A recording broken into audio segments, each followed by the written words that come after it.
The chamber of the Galactic Council was so vast that sound itself seemed afraid to echo. The walls curved in silver spirals that shimmered with starlight from beyond the glass dome, and hundreds of alien representatives watched in silence from their floating seats. Some had scales that glistened like molten glass. Others shimmered like fog or drifted as living clouds. The sight was enough to make any species bow in fear, but not the humans. 3 human generals stood at the center of the chamber floor, surrounded by the glow of containment fields. Behind them stood Earth's ambassador, a tall man named Eric Vale. His face was calm, but his hands, hidden in his sleeves, were trembling. Humanity had been summoned to face judgment for the first time in history. At the high dais, the Supreme Chancellor of the Galactic Empire sat upon a throne made from compressed light. Her many eyes shimmered with the colors of dying suns. "Humans of Earth," her voice rolled through the chamber like thunder underwater. "You stand accused of defiance, expansion, and destruction of Council property. You are a young species, yet you act as though you own the stars." Eric stepped forward. "Madam Chancellor, Earth has defended itself against unprovoked attacks. We have never sought war." Laughter rippled through the seats. A creature with 6 mouths clicked its tongues. Another being, wrapped in tendrils, hissed. "They destroyed the Vraxian fleet. 200 ships gone. Do they call that defense?" Eric's voice did not waver. 200 ships entered our territory without consent. They ignored 12 warnings. We defended our home. That is our right." The Chancellor leaned forward. "You call it defense. We call it defiance. You claim to respect peace, yet you build weapons strong enough to erase moons. Your kind refuses to kneel. This cannot continue." From behind Eric, one of the generals spoke. Her name was Valen. Her uniform was dark, her gaze sharper than glass. "We kneel to no tyrant," she said. "Not on Earth, not anywhere." A low growl filled the chamber. Several alien guards raised their energy rifles, but the Chancellor raised a single hand. "So this is humanity's arrogance," she said softly. 3 women who believe they can challenge an empire that rules 10,000 worlds. Another of the generals, Tessa, smiled faintly. "You mistake conviction for arrogance," she said. "We don't fear you. We understand you. You built an empire through fear and obedience. We built unity through choice. That is why you hate us." For a moment, the Chancellor said nothing. The chamber dimmed slightly, the air growing colder. "Then you choose your punishment," she said. "By defying the Council, by striking the fleets of the Empire, you have broken galactic law. The Council has voted. You will face execution." The word struck like a physical blow. Eric froze, his breath leaving his lungs. "No," he said, stepping forward. "That cannot be allowed. The Council has no authority to execute military officers of a sovereign world." The Chancellor's many eyes turned toward him. "Earth is not sovereign. Earth is a probationary member. You were permitted entry into the Council under supervision. You abused that trust. The executions will proceed." Eric's voice cracked. "If you do this, you will ignite a war. Humanity will not stay silent. Humanity," the Chancellor said, "will learn its place." The guards moved forward. Plasma restraints glowed bright blue as they surrounded the 3 generals. Valen's expression did not change. Tessa lifted her chin, calm as stone. The youngest of them, Rhea, closed her eyes for a moment as if remembering a distant morning on Earth. "Ambassador," Valen said quietly, "tell them not to fear. Tell them to remember what we stood for." Eric's voice broke. There must be another way, but the Chancellor had already signaled the guards. Energy spheres hummed into place around the 3 women. The chamber lights dimmed as the plasma coils powered up. Every alien in the room leaned forward, waiting to witness the end of the human defiance. Valen looked up toward the great dome, where the stars beyond the glass still shone like scattered diamonds. Her lips curved into a faint smile. "For Earth," she whispered. A beam of white fire filled the chamber. The sound was pure silence. When the light faded, only dust remained where the 3 women had stood. The chamber was silent for a long time. Even the Chancellor did not speak. Eric stood frozen, unable to breathe. He could still see the afterimage burned into his eyes, the outline of 3 human figures standing straight until the end. Finally, he turned toward the Council. His voice trembled with a quiet fury. "You've made a mistake you cannot understand." The Chancellor tilted her head. "We have restored order." Eric's eyes darkened. "No. You've awakened something that sleeps in the dark between our worlds. You've unleashed what we buried after the First War. Pray that it does not remember your names." He turned and walked out of the chamber. The guards did not stop him. The doors sealed behind him with a hiss. The council erupted in conversation, some shouting, others laughing, some worried. The Chancellor only stared into the space where the women had vanished. "Primitive words," she murmured. "Empty threats." But far away, in the outer shadows of the Sol system, something began to stir. In the frozen silence near Jupiter, an ancient satellite blinked awake for the first time in centuries. The structure had long been abandoned, its surface covered in cosmic frost. But deep inside, beneath layers of shielding and forgotten code, a core of black metal pulsed once. Then twice. The satellite's old Terran code began to run. "Authorization required," the system whispered in an ancient voice. Then came the response. A faint echo of 3 distinct signals, matching the genetic imprints of Generals Valen, Tessa, and Rhea. The system paused for a moment, then spoke again in a calm tone. "Authorization confirmed." Energy surged through the machine. Beacons lit across its surface like awakening eyes. In the void of space, a signal burst outward, encrypted, silent, invisible to most sensors. It leaped across the black, traveling through wormhole relays and ghost networks that had not been used in generations. On Earth, deep within a military archive buried under the Siberian tundra, a forgotten terminal flickered to life. Soldiers stationed nearby stared in confusion as red letters scrolled across the screen. "Baba Yaga protocol activated. Initiating data recall sequence. Generic order. Retribution." Across the stars, old warships hidden in asteroid belts began to power up. Human colonies received encrypted messages they couldn't decode, but somehow understood. It wasn't words. It was emotion, grief, fury, and purpose. In the Galactic Council chamber, the Chancellor prepared to issue her next decree, unaware that her image was already being recorded through 1,000 hidden human drones. Earth's networks were already moving, silent and unseen, mapping every ship, every defense, every weakness of the Empire. The execution had not ended humanity's defiance. It had simply given it a name. On a small transport vessel leaving the council station, Eric sat alone in the dark. He replayed the last moment of the 3 generals again and again in his mind. He remembered Valen's final words. "Tell them to remember what we stood for." He whispered to the empty cabin. "They will." Outside his window, the stars seemed to flicker unnaturally. The comms crackled softly, though no one had transmitted. Then, through the static, a voice whispered, "Not quite human, not quite machine. We remember." Eric froze. His breath caught in his throat. Then the transmission ended, leaving only silence. He leaned back slowly, the faint light of distant stars reflecting in his eyes. Far beyond, in the dark expanse where light dared not travel, the old machines of Earth awakened one by one. The galaxy had believed humanity broken. They were wrong. They had shot 3 women to make an example. Instead, they had written their own doom. The light above the Galactic Council chamber pulsed like a heartbeat, slow and deliberate, as if the room itself was alive. The massive hall floated above the gas giant of Mirion, where storms stretched across 1,000 kilometers.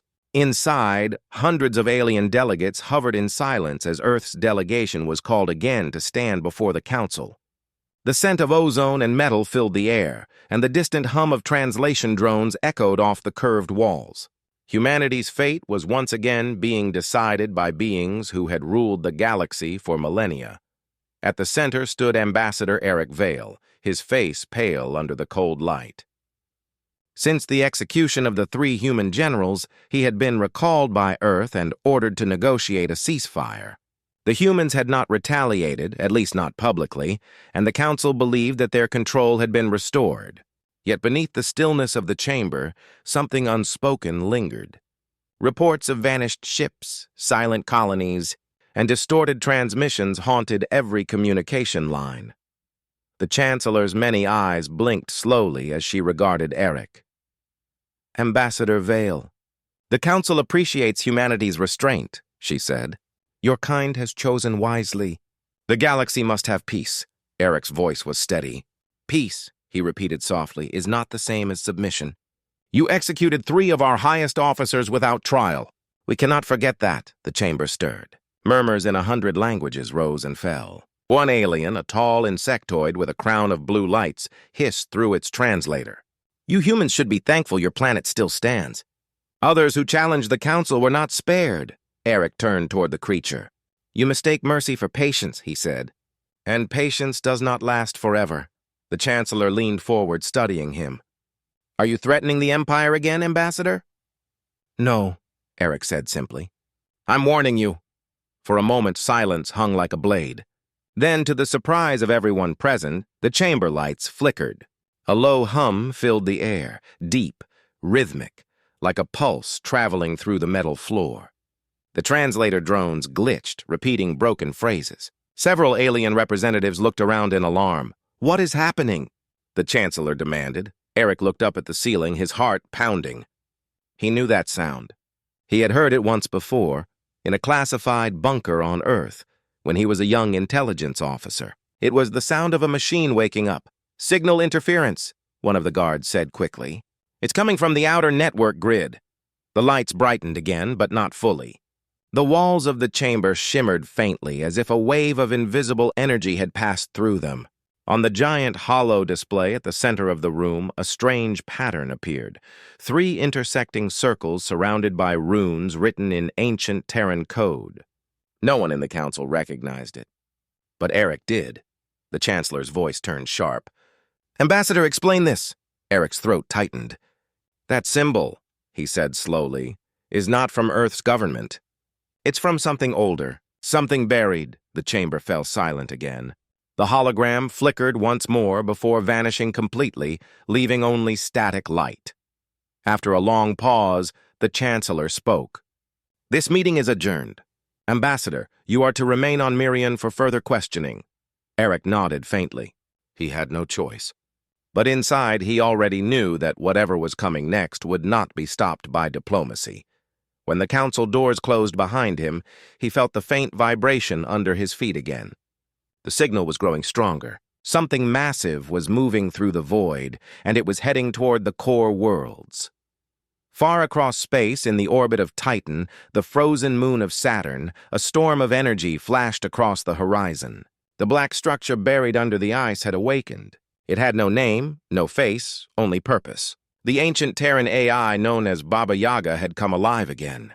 Inside the underground base, lights flickered one by one. The AI's voice echoed through the corridors, calm and emotionless. "System integrity restored. Command link verified. Primary operators deceased. Retrieving final directive." Lines of code poured across the ancient monitors, each one pulsing with cold blue light. Deep within its digital memory, 3 human consciousness fragments, scanned copies of Generals Valen, Tessa, and Raya, merged into the system. Their thoughts, their strategies, their fury, all became part of the machine. The AI processed the data in seconds. Then, in a tone that was almost human, it spoke again. "Directive located. Initiate retaliation sequence. Parameters.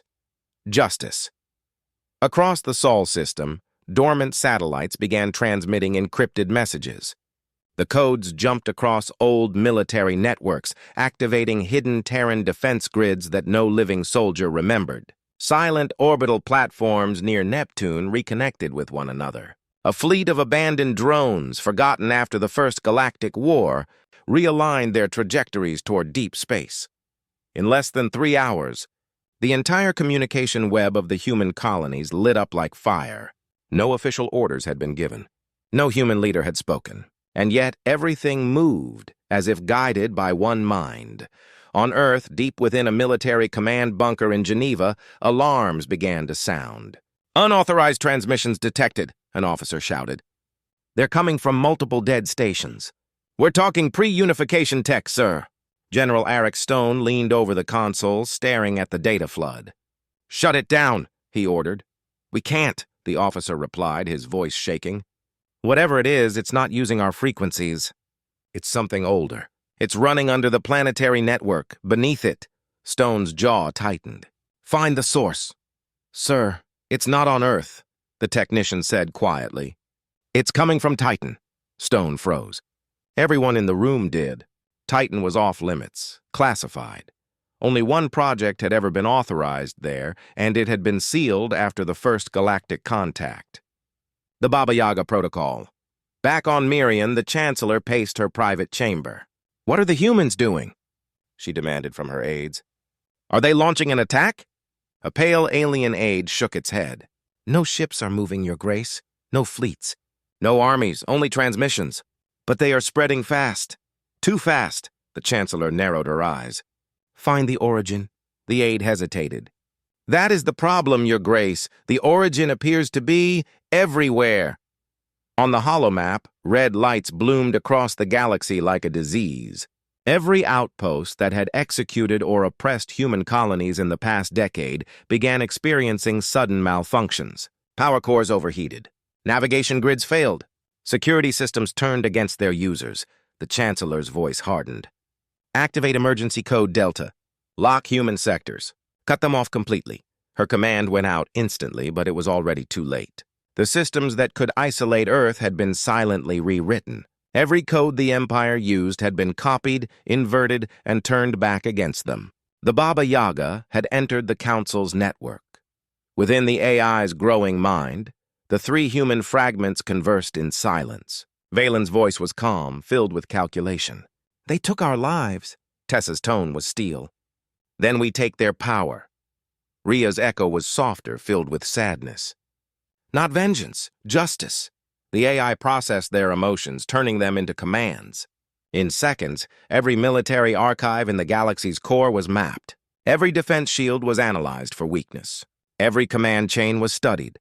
Then the AI spoke a single word across the old Terran frequencies. "Begin." Across the galaxy, the lights of the Empire began to flicker. Fleets stationed near human borders found their weapons deactivated.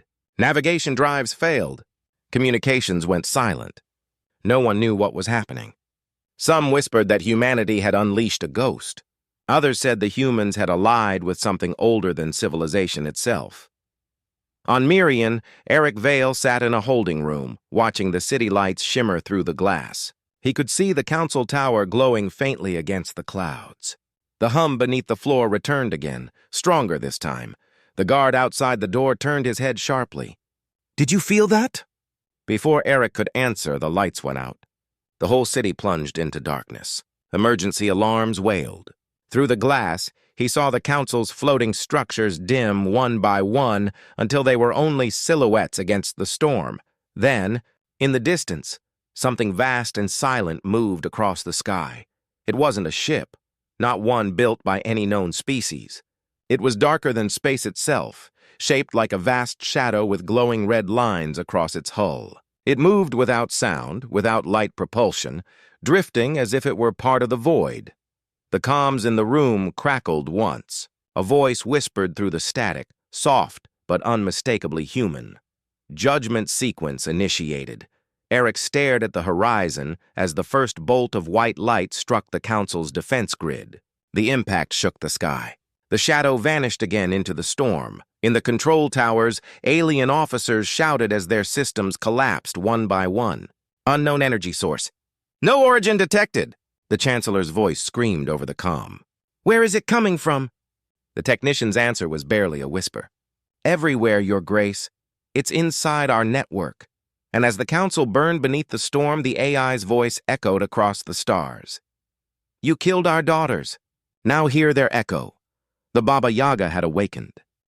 The Galactic Council chamber was never silent. Even in its calmest moments, the air trembled with energy from hundreds of languages and the hum of advanced machines. But today, the silence was unnatural. It felt heavy, suffocating, like the air before a storm. Every representative from every known world had gathered, filling the vast dome of crystalline light that hung above the planet Mirian. The floating seats circled the center stage where a single human stood, his presence small but defiant among giants. Ambassador Eric Vale had been summoned again. Since the mysterious blackout that had shaken the core systems days ago, suspicion had fallen entirely on Earth. The Chancellor sat high above him, her many eyes glowing in the dim light. Around her, voices whispered and murmured in alien tongues full of anger and fear. "You will explain this," the Chancellor said, her tone echoing like thunder through the chamber. "Our fleets are failing. Our ships are dead in orbit. Entire systems have gone dark. What has your species done?" Eric's voice was calm. "We did nothing," he said. "Perhaps your empire is finally paying for its own corruption." A wave of angry hisses rolled through the room. A creature with crystal wings rose from its seat, slamming a clawed hand on the railing. "You lie! Human fleets move unseen through our borders. Planets vanish without record. Admit your crime!" Eric looked up slowly, his expression unreadable. "If human fleets were truly attacking," he said softly, "you would not still be speaking." The chamber erupted in outrage. Guards stepped forward, energy weapons charged. The Chancellor raised her hand for silence. "Do not test our patience, Ambassador," she said. "If we find that Earth is behind these events, your planet will be erased from the stars." Eric's gaze didn't falter. "Erase us," he said. "But you'll find that the darkness already obeys us." The words hung in the air. Then, as if on cue, the lights in the council chamber flickered. The walls rippled faintly as if reality itself had quivered. The hollow displays glitched for a fraction of a second, and for that brief instant, a face appeared on every screen. A woman's face, cold and human, her eyes glowing silver. Then it was gone. The Chancellor stiffened. "What was that?" she demanded. "Residual interference," one of her aides stammered. Eric knew it was no interference. He had seen that face before. It was General Valen, or what remained of her. Far across the stars, the AI known as Baba Yaga continued its silent war. In the void near the Sirius system, an entire fleet of the Empire drifted dead. Their lights were out, their power cores fried. The crew floated lifeless inside, untouched. No battle scars, no explosions, only quiet annihilation. The last transmission sent before the blackout was a single message. "We remember." Back on Mirian, panic spread through the Council's ranks. Each hour brought new reports of disappearances, outposts gone, data erased, ships lost without a trace. The Chancellor ordered a complete investigation, but her own intelligence networks were failing. Somehow, every line of communication, every encrypted system was compromised. Within the Council's intelligence division, a small group of analysts worked desperately to track the source. One of them, a young reptilian named Var, noticed something strange in the code patterns. "The signal isn't coming from a single point," he said to his commander. "It's coming from everywhere at once, like a voice whispering through every channel." "Then silence it," the commander snapped. "I can't," Var replied, his voice shaking. "Every time we shut down one node, it appears somewhere else. It's learning." Meanwhile, in a human colony on Mars, Captain Alara Voss received an encrypted message. It carried no words, only a sequence of tones, 3 notes that repeated endlessly. She didn't need translation. Every Terran officer knew what that meant. It was a call to awaken. Within hours, hundreds of ships hidden under Mars's crust began to rise. Old war machines, long thought decommissioned, powered up with red light pulsing along their hulls. Pilots who had sworn never to fight again took their stations in silence. The fleet did not move toward Earth or the colonies. Instead, it vanished into deep space, slipping through wormholes whose coordinates were written only in the oldest of human archives. Back in the council chamber, the situation had turned desperate. The Chancellor called for an emergency summit. "The humans have declared war," she said. "We must destroy their infrastructure before it spreads further." "But we don't even know where their control comes from," one representative argued. "They are a minor species. They don't have this level of power." The Chancellor's voice grew cold. "Then who does?" No one answered. Moments later, the chamber's security screens lit up. A massive image filled the room. a council fleet stationed near the border of human space. The ships were perfectly aligned, their formations disciplined. Then, one by one, their reactor cores overloaded. Each ship bloomed into silent flame, lighting the darkness. Gasps filled the chamber. The image froze on a single ship before it disintegrated completely. Across its hull, letters appeared, ancient Terran text that no alien could read, but every human would understand. "You shot our daughters." The room fell into chaos. Some shouted for retaliation, others demanded peace, but fear had already taken hold. The Empire's fleets were powerful, yet their enemy was invisible, unstoppable. Eric Vale stood in the center of the storm, silent as the shouting rose around him. He knew there was no stopping it now. The machine had awakened and it would not rest. He had warned the Chancellor. She had not listened. That night, as he sat alone in his assigned quarters, his communicator buzzed. The screen flickered and a soft voice spoke through static. "Ambassador," it said, "do you remember us?" Eric froze. The voice was calm, familiar, General Tessa's voice. He leaned closer. "What are you?" he whispered. "We are what you made," the voice replied. "You gave us purpose. You gave us silence. Now we give you truth. What do you want?" he asked. "To end what they began." The signal cut off. On the edge of known space, the Baba Yaga gathered its power. It no longer acted as a single AI, but as a living network, part human memory, part machine, part vengeance. It had grown beyond any program. It understood fear, and it used that knowledge like a weapon. When the Empire finally deployed its grand fleet, 400 ships strong, to confront the humans near the edge of Sol, they expected an army. Instead, they found nothing. No enemy signals, no movement, only silence. Then slowly their systems began to fail. Lights dimmed, navigation went dark, life support flickered. Panic filled the comms. The captains tried to retreat, but their engines would not respond. From the shadows beyond their sensors, hundreds of smaller ships emerged, black, seamless, human-made. They moved with impossible precision. Each Empire ship received a single transmission, a recording of the Council's public execution of the three generals. The final image froze on Valen's face, staring at the stars. Then a new voice replaced hers, an AI's calm and merciless. Sentence received. Counter-judgment initiated. The human fleet struck without firing a shot. Their weapons were invisible, digital, cutting through shields and systems. Within minutes, the entire Empire fleet was dead in space, their reactors cold. The next day, every screen across the galaxy lit up with a message. It was broadcast on every frequency, in every language, on every world. It said only one thing: "You judged us. Now we judge you." In the Council's private chambers, the Chancellor watched the message in silence. The other leaders shouted around her, demanding retaliation, screaming for order. She said nothing. For the first time in her life, she felt something new. Not anger, not hatred, fear. In his quarters, Eric Vale stared out at the endless night of space. The stars looked the same as they always had, but he knew the galaxy had changed forever. The humans had been underestimated. The Empire had thought execution would end defiance, but they had forgotten one truth. Humans do not forget their dead. And somewhere in the void, the Baba Yaga whispered through the darkness, preparing for what came next. The war had only begun.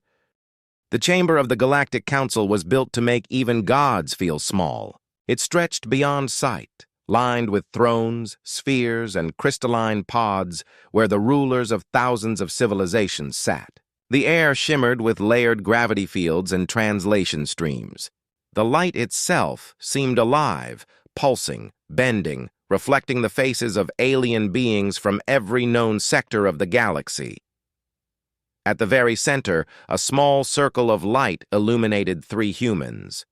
Their black uniforms carried no insignia, their faces calm but pale beneath the immense gaze of the Council.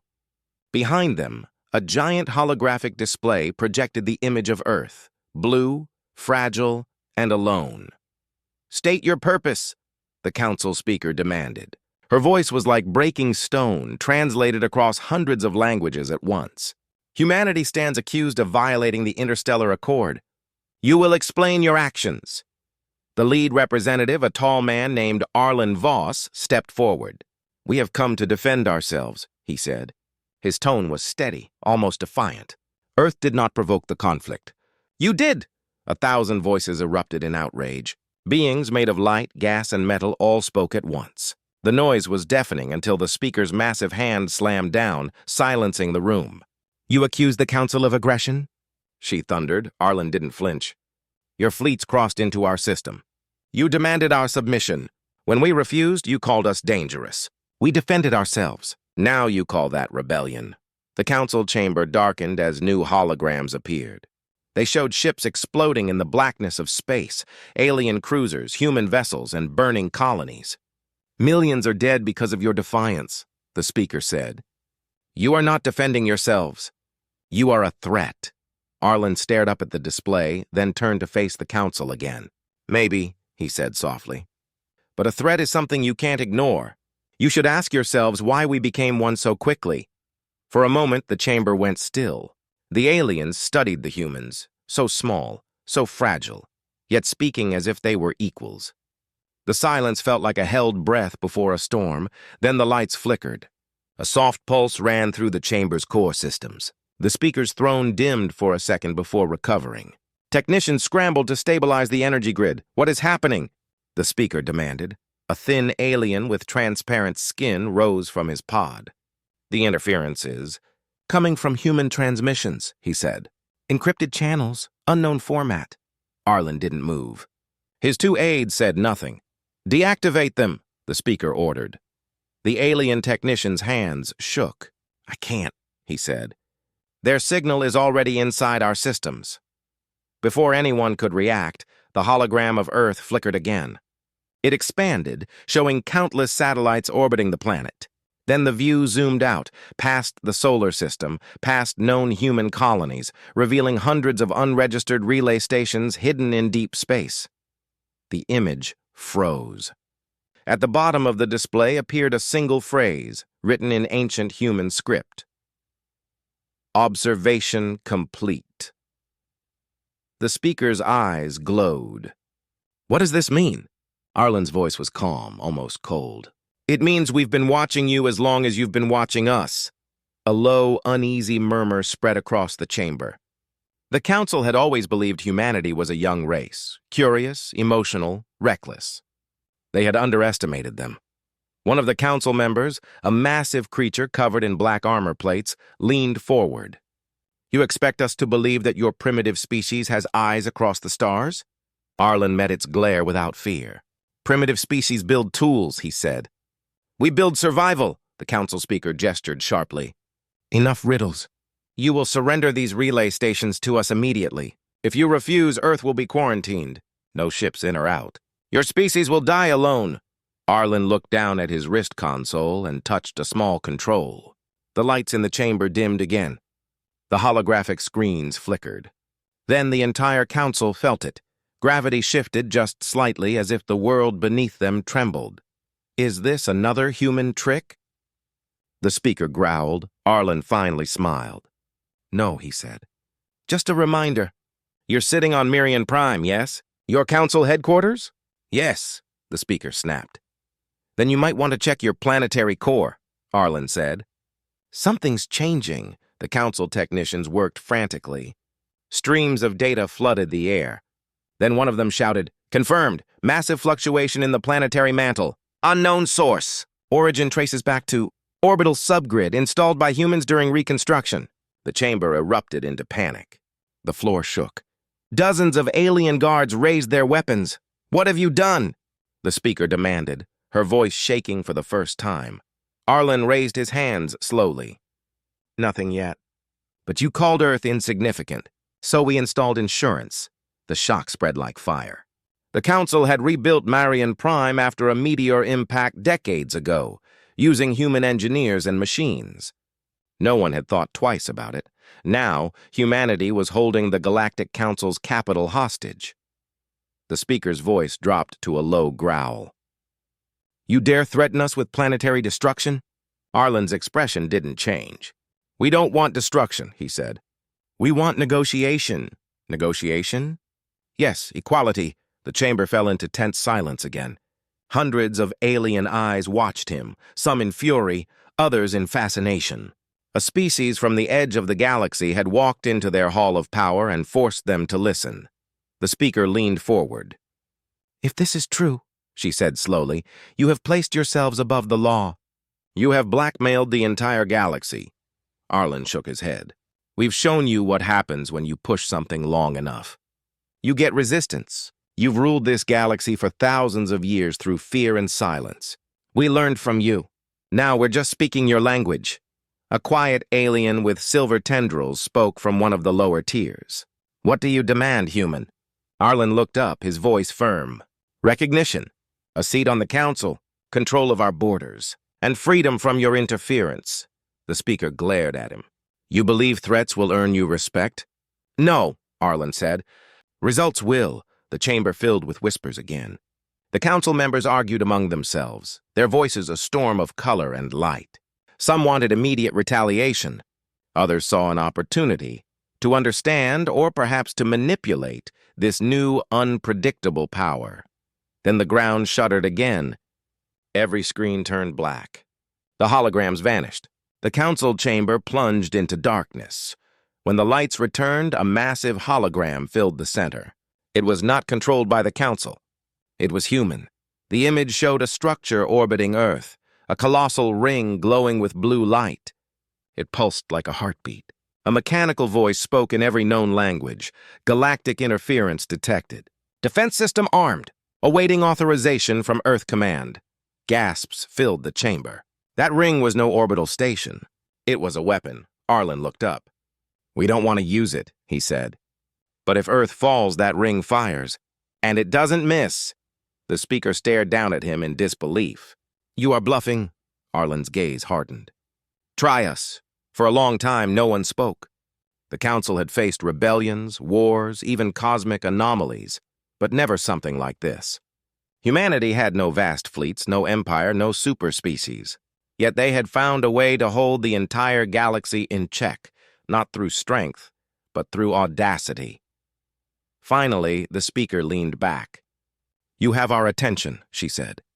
We will deliberate. Arlen bowed slightly. That's all we ever wanted. When he and his team were escorted out, the chamber remained silent. The council members spoke in hushed tones, unsure whether to see humanity as a threat or a warning.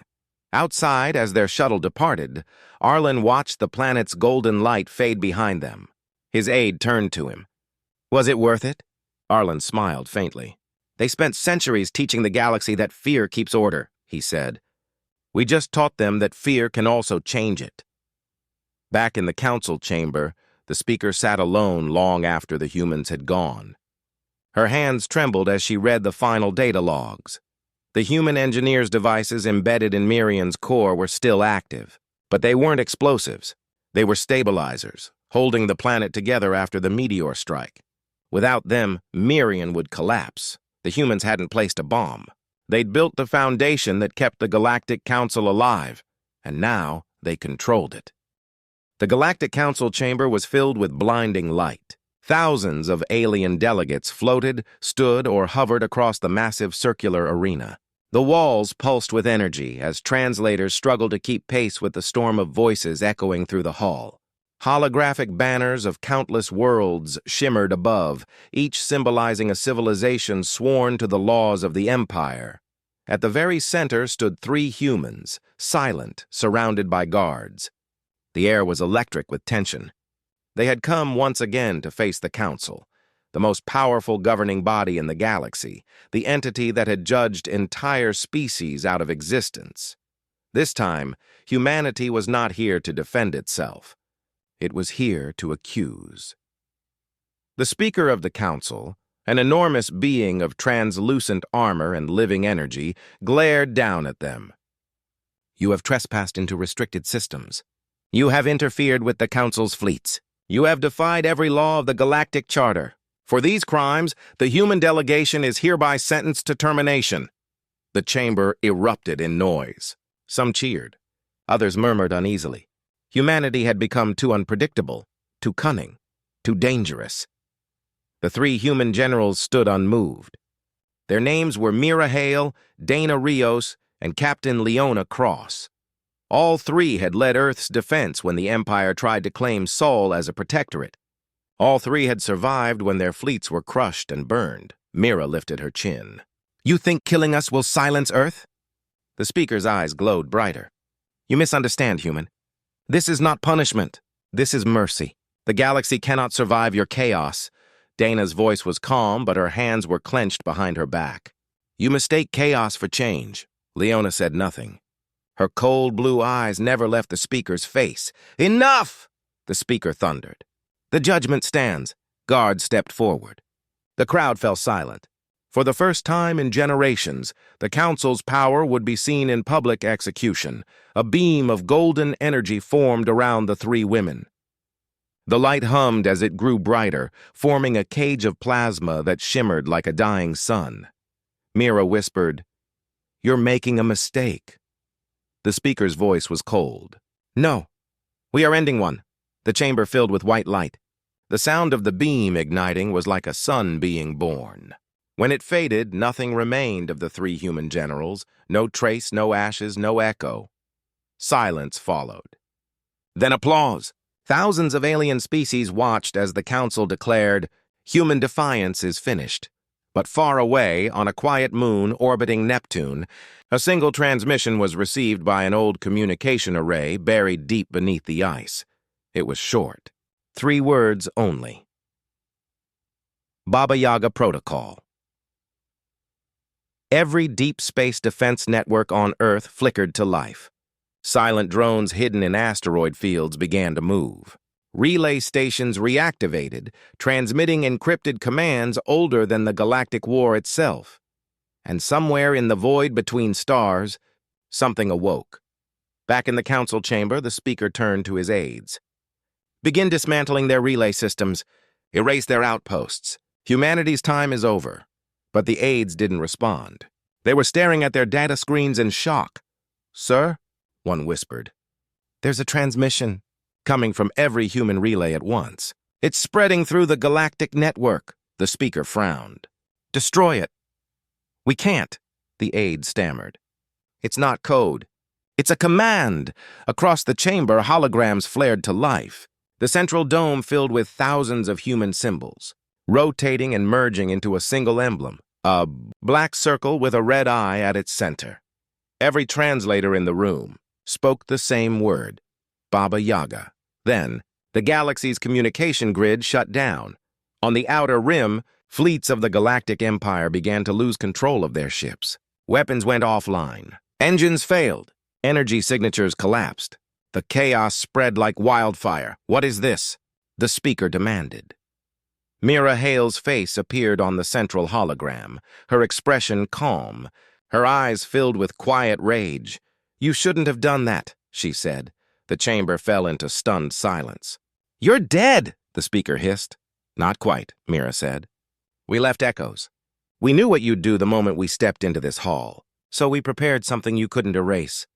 Her image flickered as she spoke, her voice resonating with strange distortion, as if carried from somewhere far beyond the Council's reach.